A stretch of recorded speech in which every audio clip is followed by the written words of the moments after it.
Gentleman from Oklahoma, Mr. Lucas. Thank you, Mr. Chairman. The legislation that we have been charged to reconcile touches every part, every corner of the economy.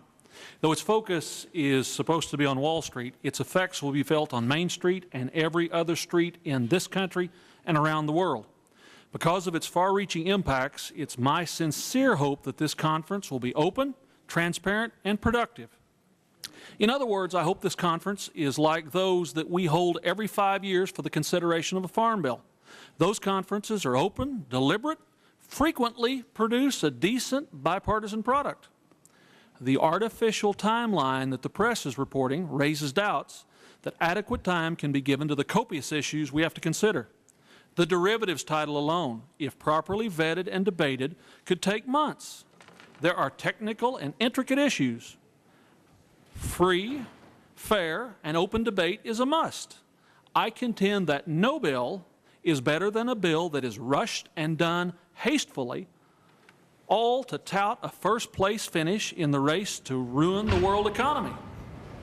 If given the opportunity for a free, fair, and open debate, I'll be fighting to make sure that end users, those who are not too big to fail, those that did not contribute to the financial crisis, aren't treated like those that did.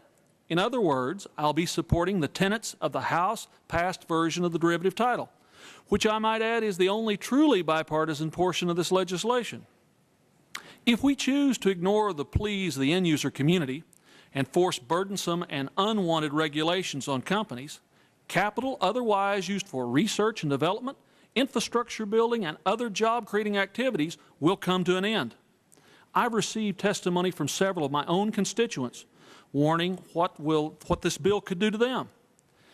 If the Chesapeake Energy Company were forced to post margin to hedge 3 to 4 years of its production, it would cost them between $5 and $10 billion, 100% of which is currently being used to find and develop energy reserves. I hate to think what would happen to energy prices and therefore our economy if this punch preceded a climate change or a cap and tax hit. The Natural Gas Supply Association echoes what Chesapeake says. The association states that the forced clearing of over-the-counter derivatives could drain the U.S. economy of approximately $900 billion in productive capital that companies would simply have to set aside. Instead of putting the capital to work to create jobs and bring down prices, it would be collecting dust in a lockbox under the distracted view of a Washington bureaucrat.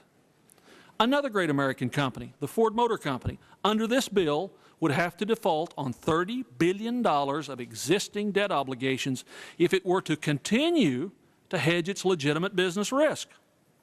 The job-killing examples are numerous and widespread. It would take more time than I have here today to share all of them with you, so I leave you with this statistic. A survey of the Business Roundtable membership shows that if a 3% limited margin requirement were imposed on swaps currently being traded over the counter, the redirected $5 to $6 billion would lead to a job loss of between 100 and 120,000. That's a lot of jobs. In the House-passed version of the derivatives title, we were able to improve areas most important to end users, the manufacturers, the energy companies, the food processors that use swap agreements to manage price risk so they can provide consumers the lowest cost products. End users should not be regulated as though they are a major financial house residing on Wall Street. They did not cause the financial collapse.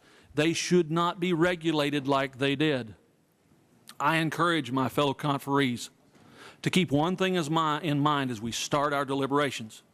Do not forget that new opportunities, innovative products and services, and ultimately economic growth are born from people willing and able to take risk and invest. We should not attempt to regulate risk out of existence. Thank you, Mr. Chairman. The gentleman